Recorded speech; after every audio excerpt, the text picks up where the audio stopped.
Well, good morning, everybody.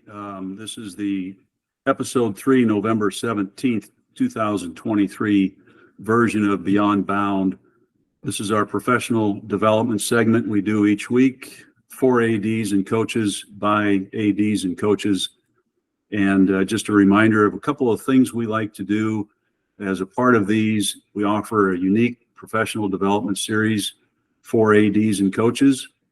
And it's a platform where ADs, coaches, and educators share their experience to help others excel. Topics that matter to us as ADs and coaches are what we talk about. We also keep in mind how busy you are. And we are a community of peers who understand the challenges that each of you face daily. So a little bit about myself. My name is Mark Gunderson. I was in education field for 40 years, 26 years as an athletic director. I was a teacher, coached several sports as well, also a school administrator during that time. So today's topic is the leadership triangle, and much of what I'm going to talk about today is based on the book called Last In, First Out by John Salka. John is a fireman in New York City. These are leadership lessons that he learned while being on the fire department there. And he went through 911 and all the tragedy of that. And it's really quite interesting how the New York City Fire Department views leadership. And I think it can be carried over, those thoughts can be carried over into what we do as athletic directors and coaches, as well as leaders in other organizations. One quote I want to share is Tony Dungy. I love that guy and love his books. The secret of success is good leadership, and good leadership is all about making the lives of our team members and workers better. And that really also exemplifies what the FDNY does. So the first side of the leadership triangle is called follow the smoke. We all know about following smoke. Smoke is a clue. You know, when we smell smoke, we've all smelled it. It can be good smoke because maybe we smell someone grilling something, or we see the smoke from a smoker that the neighbor is out there and he's got some pulled pork he's working on. But it can also be bad smoke, you know, thinking of food again, something's burning in the oven or on the stove, or the smell of smoke that could be a fire. So smoke is a clue we have to pay attention to. We're always looking for the truth when we smell that smoke.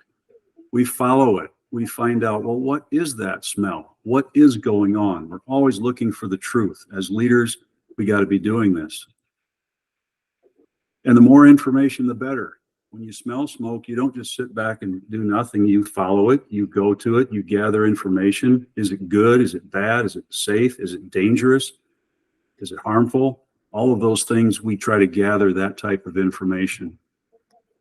And we talk to our people. We talk to the people involved with the smoke. Yeah, you might stop and talk to your neighbor about what he's doing, or you talk to the people who should be paying attention in your kitchen to what they're doing. You talk to the people in your organization that are on the front lines. You follow that smoke, good and bad, and visit with those people. And you got to have the courage to face the smoke. I've always thought, you know, especially when I was a school administrator, that we have to be like firemen. When there's a fire, we need to run to it and not away from it. We have to face it. We have to go in there and find out what's going on. Again, good and bad. And then there's one little thing that I like that they talked about is you have to identify your emotional triggers. Sometimes the smoke leads us to a situation where we're going to have to deal with a person or a situation that, you know, there are things that could trigger some confrontation, could trigger some thoughts in your mind that, you know, might cause you to say or do things you wouldn't normally do. So if you identify those triggers ahead of time, you can safeguard yourself, train yourself to choose your words wisely and calmly when you face that situation. Side 2 of the triangle is to treat people like assets. And I think this is really important and a great lesson I learned. Give freedom to do the job. Give your people freedom. One of the best administrators I ever worked for, he had a very simple philosophy, and he'd say it all the time. He'd say, my job is easy. I just hire good people and I give them the freedom to do their job. And he lived that out. It was such a great example. Power is in your people. The people in your organization are the power. You have to empower them as well, but they are the power. Recognize their successes, celebrate their successes. Everyone in your organization, on your team, they're going to have success. Recognize it, celebrate it. And create an atmosphere to be effective. Kind of goes back to freedom to do your job. Create that atmosphere, no micromanaging.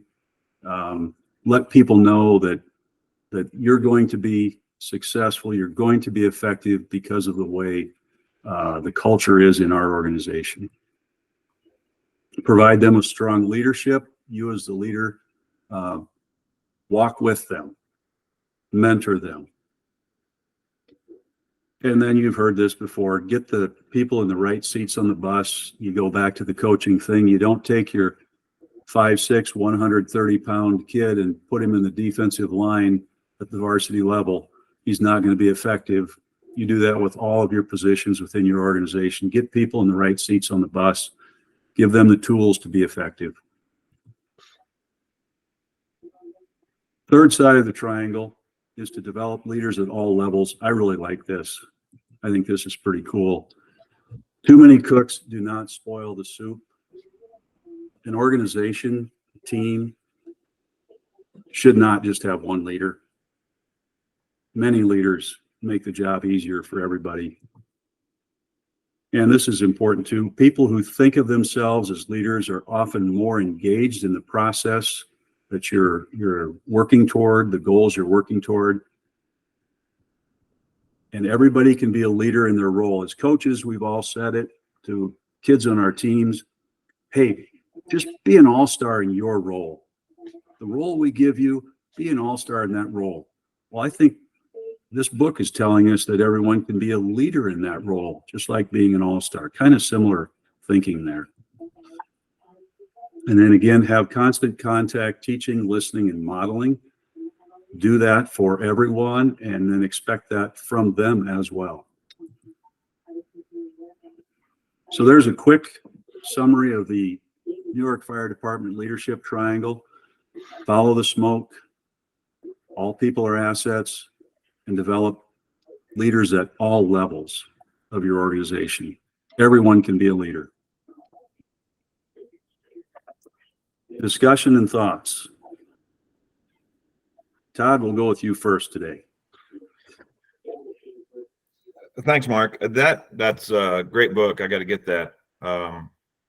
As I get rid of my library to move to a smaller house, I'll maybe add a new one here and there too. But two thoughts came to mind as you were sharing that. The first is, in the first area, to have the courage to face the smoke. I think that's something that I know I did not do in my younger days coaching and as an administrator. I didn't run to the smoke enough, but the smoke doesn't go away, even though it may seem to disappear. It's still there, and we got to run to that. And that was really insightful. The other one is in the second area there, to treat people like assets, to recognize their success. And this is something I got from Todd Coy, South Hamilton. He mentioned this a few years back, that every time a first-year coach, a new coach got their first win, he got the game ball. And he grabbed that game ball and then would present that to the coach, and in a smaller school, sometimes we have those younger coaches. Even in a larger school, we do. But I thought that was kind of neat. And I had a first-year basketball coach on the road, got her first win, and I got the game ball from the AD and took it into the locker room and presented it to her in front of the team, and that was fun. But that was just a practical way to apply that, and of course I stole it. I didn't think of it. Yeah, we steal everything. We do. Yeah. Yeah.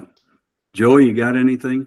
Yeah, I'm going to build off a little bit about what Todd was just saying about, early in your career, early in all of our careers, we didn't run to the smoke. We ran away from it. But it seems like no matter where you go, the wind shifts and the smoke blows back at you. So you can't get away from it. So no matter what happens, you're going to be in that smoke. So you just as well face it head on. And getting to know your people and building that relationship with them, talking to them, but more importantly, listening to them. When you're with them and you're talking, they're talking, you have to listen with the intent to understand what they're saying rather than the intent of responding to what they're saying. So it takes time to build that relationship because it takes multiple conversations to really understand someone and where they're coming from and learning about them so that you can lead them with what you need, with what they need, because it's about them. It's not about me having the right stuff. It's about me giving them what they need so that they have the right stuff to lead. So in that, you got to listen to understand and then let them be themselves. Because you can't lead if you're trying to be someone else. And I think we all have mentors, or we all had mentors or people that we tried to emulate when we started coaching, whether it was Bob Knight, Mike Krzyzewski, Dean Smith, or whomever, whatever style that was. If it wasn't your style, it wasn't effective because you can't fake it. No. Yeah, that's very true. Aaron? Good stuff. Mark, first of all, great book. I agree with Todd. I have to add that to my library, my wish list. Two things that I was going to touch on. In the first area, the following the smoke part of it, I think the one that resonated most with me there is you talked about identifying your emotional triggers ahead of time. And I would say as a young leader, I wasn't very good at that.